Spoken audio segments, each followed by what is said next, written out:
कराची जिना international airport की हदूद में गुज़िश्ता रात अचानक टर्मिनल पर आग भड़क उठी।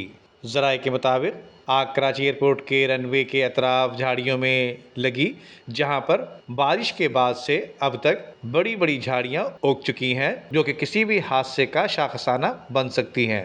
बताया जाता है कि आग रनवे नंबर 25 आर के अप्रोच साइड झाड़ियों में तैयारियों की लैंडिंग वाली साइट पर लगी, जबकि CAA के एयर साइड शोबे की गफलत की वजह से ये आग लगने की वजूह बताई जाती है। जबकि आग को काबू पाने के लिए 2 फायर टेंडर आग बुझाने की मुकम्मल कोशिश की और आग पर काबू पा लिया गया। जबकि आलमी सिविल एविएशन कवानीन के तहत रनवे के अतराफ घास और झाड़ियां गैर कानूनी हुआ करती हैं। घास की वजह से आग लगती है, जिससे जहाजों को भी बड़ा नुकसान हो सकता है। नदीम सिद्दीकी, मेट्रो 7 पाकिस्तान।